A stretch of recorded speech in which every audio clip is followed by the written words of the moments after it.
Bonjour à tous, merci en effet d'être là avec nous. Donc, moi c'est Charlène Lalagu, je suis chef de projet sur la marque L'Essence du Terroir. Donc, je m'occupe de toute la partie surtout communication et marketing. Je suis aussi beaucoup en relation avec les chefs de produits. On a Marion qui est là avec nous aujourd'hui aussi, qui est chef de produit sur la partie boissons sans alcool.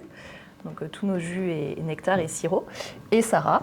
Oui, donc Sarah de Matoko. Donc moi je suis la responsable qualité produit sur l'alimentaire. Donc mon travail, c'est rédiger des cahiers des charges du coup pour notre marque propre et travailler avec les fournisseurs pour qu'on ait des bons produits en magasin. Et je travaille beaucoup avec Charlène, du coup Marion. Et on travaille en équipe. Exactement.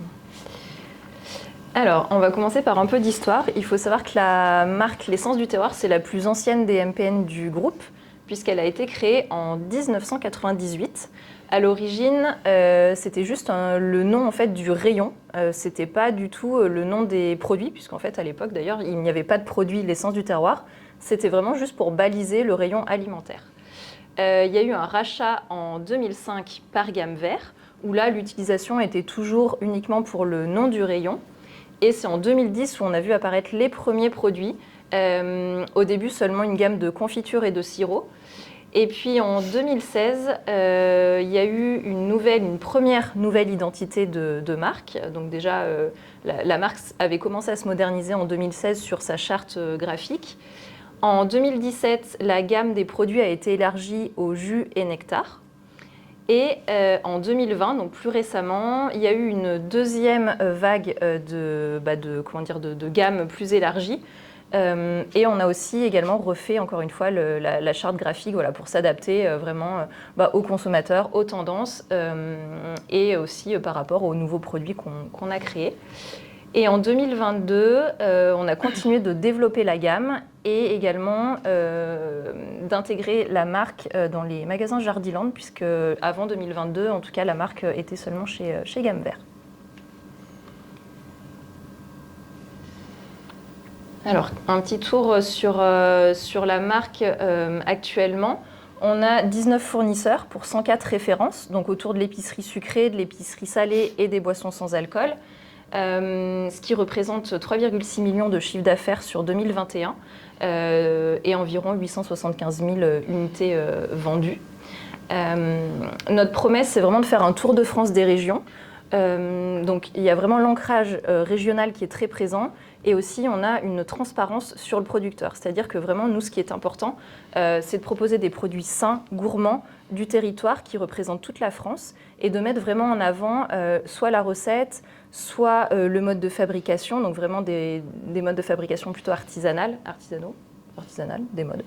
Et la qualité bien sûr, et c'est vrai que le producteur on le met en avant sur notre site, qui est un site, pour l'instant seulement un site vitrine, on ne peut pas acheter les produits sur le site.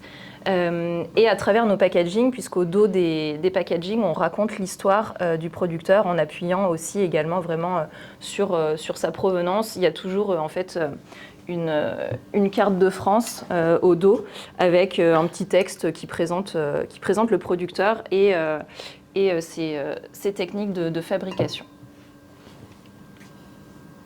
Donc là, c'est ce que je vous disais tout à l'heure, on a 104 références autour de l'épicerie sucrée, salée et liquide, boissons sans alcool. Donc ça va des biscuits aux biscottes, en passant par les confiseries, donc par exemple les pâtes de fruits, tout ce qui va être confiture et autres tartinables comme les miels et les crèmes caramel, les fruits secs. Et sur l'épicerie salée, on a des plats cuisinés, des féculents, on a une gamme de riz. Et après, ça va être tout ce qui est conserve de viande ou de poisson. Et également quelques assaisonnements, donc surtout des moutardes. Et sur les liquides, on est sur des jus, des nectars et des sirops. Donc là, c'était simplement pour vous montrer un petit peu en image la façon dont on met en avant les producteurs sur le site. Donc on a essayé de faire des reportages vraiment qui montrent en fait de la ville, de là où est implanté le producteur, jusqu'à l'usine et vraiment la fabrication jusqu'à la mise en bouteille ou mise en pot suivant les produits.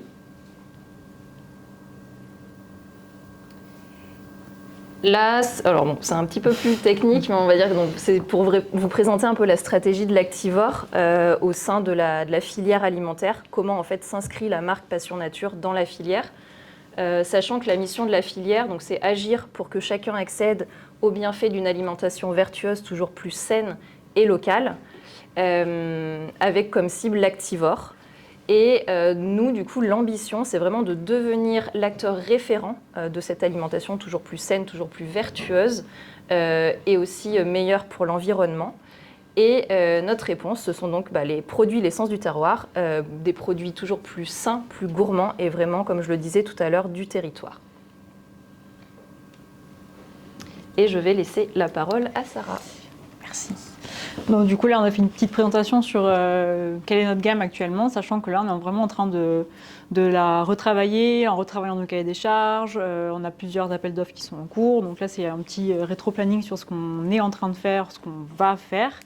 On a 3 revues de gamme en cours sur les tartines, assaisonnement et condiments et les boissons sans alcool qui, si tout va bien, seront en magasin en septembre 2023. En même temps, vu qu'on retravaille nos gammes, on va en profiter du coup pour passer sur notre nouvelle charte graphique. Donc là, il y a quelques exemples qu'on vous a mis sur la table pour vous montrer un petit peu l'avant-après. Et après, donc sur 2023, normalement, on devrait lancer 4 nouvelles revues de gamme. Voilà, pour vraiment s'inscrire dans notre nouvelle identité, pour renforcer le volet sain et gourmand des produits avec la nouvelle charte, et puis parfois retravailler certains produits et proposer des nouveaux produits aussi à nos clients. Du coup, cette nouvelle identité, elle vient aussi dans ce que je disais, dans le retravail des cahiers des charges. On a fait un gros travail pour vraiment définir ce qu'on entend par un produit sain, parce que c'est vrai que quand on parle de produit sain, chacun a un peu sa définition. Donc nous, on a vraiment essayé de cadrer cette définition-là. Et pour ça, on s'est inscrit dans la démarche de produits à impact positif. Je ne sais pas si vous en avez déjà entendu parler, les autres filières travaillent beaucoup sur cet aspect-là. C'est vraiment notre démarche RSE sur nos produits. Et du coup, c'est une démarche qui ancre nos produits, qui note nos produits selon 5 grands chapitres dans lesquels on va inscrire, nous, nos critères pour définir nos produits sains, nos produits gourmands, etc. Du coup, le cahier des charges, donc, il y a 5 chapitres. Il y a un premier chapitre qui est sur l'impact d'utilisation. Donc nous, on va plutôt travailler sur l'intérêt nutritionnel du produit, savoir si c'est un produit qui est transformée ou pas trop transformée, en fonction de sa liste d'ingrédients, si elle est courte, s'il y a beaucoup d'additifs, etc. Ensuite, on a une partie sur l'origine de fabrication. Il faut savoir que nous, tous nos produits sont fabriqués en France. L'essence du terroir, c'est vraiment ce qu'on disait, c'est l'ancrage français et l'ancrage régional. Et on veut aussi qu'il y ait un maximum d'ingrédients qui soient français. Alors après, bien sûr, le cacao, si on fait une pâte à tartiner, par exemple, le cacao, ça ne pousse pas en France. Donc on n'est pas non plus restrictif à ce point-là. Mais vraiment, la démarche principale, c'est qu'on ait un maximum d'ingrédients français dans nos produits. Ensuite, on a une partie sur la qualité et la composition. Donc on veut vraiment partir sur des ingrédients simples, limiter au maximum le nombre d'additifs, 2 maximum dans les produits, vraiment quand c'est nécessaire. Et sur la partie arômes, on préfère que les fournisseurs utilisent ce qu'on appelle des aromatisants naturels. Donc par exemple, qu'est-ce que je pourrais vous donner comme exemple? Dans les sirops, par exemple, on va plutôt utiliser des jus de fruits à base de concentré que des colorants pour que ça donne la couleur au sirop. Et après, on a fait une liste de certains ingrédients qu'on ne veut pas retrouver dans nos produits, typiquement l'huile de palme, qui est très controversée par rapport à la déforestation. Certains additifs aussi qui peuvent être nocifs pour la consommation, pour la santé du client. Ensuite, on a une grosse partie sur l'emballage, donc être sur une démarche d'éco-conception, des emballages recyclables, essayer d'incorporer des matières premières recyclées dans les emballages. Et une dernière partie qui va vraiment être plus sur l'amont, parce que là, les 4 premiers chapitres, c'est vraiment sur le produit fini. Mais on va aussi regarder ce que font nos fournisseurs en amont, donc par exemple pour les conditions d'élevage des animaux ou pour les conditions de culture. Par exemple, les conditions de culture, c'est réduire l'utilisation des pesticides. Et pour l'élevage des animaux, être sûr qu'il y a un accès plein air des animaux pour qu'ils vivent quand même heureux. Ça donne toujours une meilleure qualité du produit fini à la fin. Voilà, donc ça c'est le gros travail qu'on a fait sur nos cahiers des charges pour bien définir les produits sains. Et du coup, pour vous donner une idée de ce que ça donne entre la gamme qu'on avait et ce qu'on veut faire à l'avenir, sur les confitures, de base on était sur du sucre de canne, donc qui vient d'un peu loin, qui ne pousse pas en France. Et du coup, on a demandé à nos fournisseurs de plutôt partir sur des sucres de betterave qui, du coup, est issu des betteraves françaises. Donc comme ça, voilà, on met vraiment en valeur le territoire français. Et sur les biscottes, alors on était sur de l'huile de coco, qui, pareil, venait d'un peu loin. Et du coup, on va passer sur l'huile de tournesol qui, lui, est français. Donc on a vraiment cette démarche de recentraliser l'origine des ingrédients. Et du coup, on va aussi retravailler notre charte, comme je vous le disais. Donc là, il y a bien l'exemple avant-après. On garde toujours l'ancrage du fournisseur, de savoir où est-ce qu'il est situé. Et donc, du coup, c'est toujours transparent envers le consommateur. Il sait toujours quel fournisseur nous fait les produits. Et du coup, donc, sur les nouveautés 2023, je vais laisser Charlotte reprendre la parole. Donc en effet, sur les nouveautés 2023, donc je ne vais pas vous lire le détail du nombre de refs, mais au total, on aura 44 nouvelles références. Sur ce qui va être par exemple sur les tartinables, en nouveauté, il y aura de la pâte à tartiner, des confitures avec des mix de saveurs, par exemple fraise, verveine, pêche menthe et framboise sureau. Voilà. On va aussi développer des produits familiaux sur certaines références un peu phares, top vente en tout cas. Sur les boissons sans alcool, on essaie vraiment de recentrer la gamme et de développer beaucoup plus de boissons bio. Et on va lancer des limonades et des citronnades qu'on n'avait pas jusqu'à présent. Et sur les assaisonnements, on avait donc, comme je vous l'ai dit tout à l'heure, uniquement des moutardes. Et là, on va développer des confits, donc par exemple confit de figues ou confit d'oignons, qu'on a dégusté à midi d'ailleurs, c'était délicieux. Et des huiles, donc huile d'olive, huile de noix. Donc on passerait au global, avec les autres références dont je ne vous parle pas forcément maintenant, mais on passerait de 104 à 148 références pour 2023. Ouais. Sachant qu'en 2024, on va encore augmenter le nombre de références, et pareil sur 2025, puisqu'on travaille vraiment famille de produits par famille de produits. Et on vous propose un petit quiz avec la question de la gagne qui vous permettra de remporter un super lot gourmand, l'essence du terroir. Donc la première partie, c'est plus pour échanger entre nous. Et puis en effet, la question de la gagne, ce sera la première personne qui hurle, la réponse. La bonne réponse. Sarah, si tu veux, je te laisse commencer. Première question, première affirmation, il faut dire si c'est vrai ou c'est faux. Le maximum de nos ingrédients sont origine France. Oui, c'est ce qu'on essaye de faire effectivement. Ouais. Et comme je le disais, si les ingrédients ne sont pas français, on ne va pas se bloquer, mais on va demander des garanties sur la filière. Ouais, sur la filière d'où provient l'ingrédient. Donc typiquement le cacao, ça sera du cacao équitable par exemple. Ensuite, la question sur la prise en considération du bien-être animal. Est-ce que ça fait partie, oui ou non, de nos cahiers des charges ? Non. On adore que les animaux soient enfermés dans des petites cages et qu'ils soient maltraités. Non, oui, c'est vraiment... voilà, c'est ça, voilà. Exactement. Donc le bien-être animal, en effet, et puis ça peut concerner tous les animaux, oui, même voilà. Les abeilles. Les abeilles, les poules, les vaches, les poissons, si c'est des poissons d'élevage. Voilà, il y a plein de critères qui existent.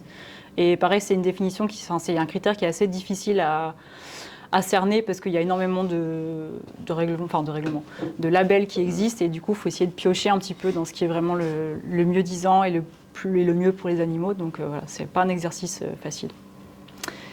Troisième affirmation, est-ce que nous avons un site internet marchand ?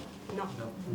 Ouais, donc en effet, actuellement, le site, c'est vraiment un site vitrine sur lequel on raconte en fait l'histoire de nos produits et de nos producteurs.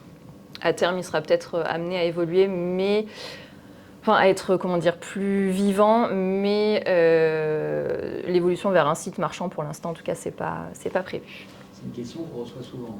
Ouais.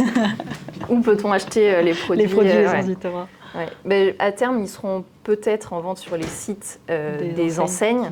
Mais pour l'instant, ce n'est pas un projet qui a été abordé. Pour 2023, on va créer des mix de parfums un peu plus originaux que ce qu'on peut trouver actuellement.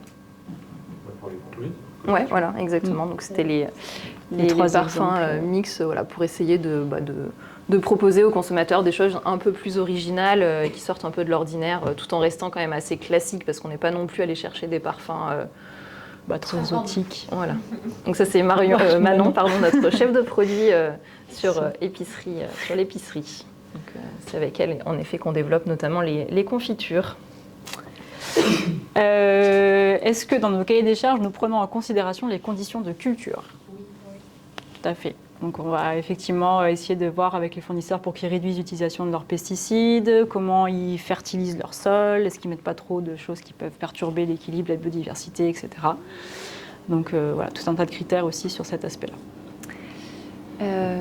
Question suivante. Dès la création de la marque, on avait des produits, l'essence du terroir. Oui, en effet, donc comme on l'a dit tout à l'heure, la marque l'essence du terroir, à l'origine, en 98, était juste un nom de rayon. Donc pour 2023, on va sortir une gamme 100% bio sur les boissons. Elle est un peu piège la question. Bah oui. Non, en effet, ce sera... c'est que les jus de fruits qu'on va sortir en bio. Que les jus. En tout cas, on en aura beaucoup plus qu'actuellement, puisqu'on n'en a que deux actuellement. Oui, pommes et tomates. Voilà. Mais du coup, elle ne sera pas encore pas 100% bio. Est-ce qu'on est vraiment avec le consommateur transparent sur le fournisseur et donc potentiellement l'origine des produits?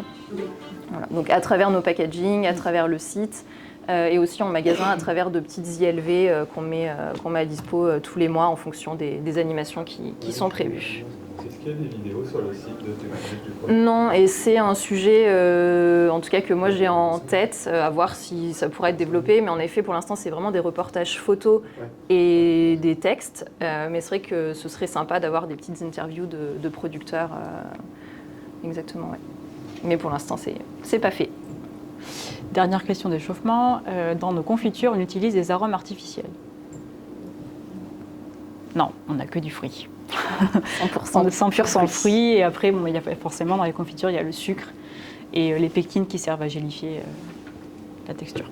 Bon, alors là, vous battez pas tous. 24. La question n'est pas posée. Je triche, là. Donc en effet, quel âge a la marque? 24. Alors je ne sais pas qui l'a dit en premier. Il n'y a qu'un lot. 10 bises de l'eau, je sais pas. Et notre question. La première personne qui lève la main.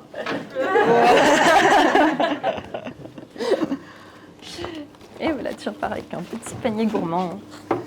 Si. Bravo. Bon,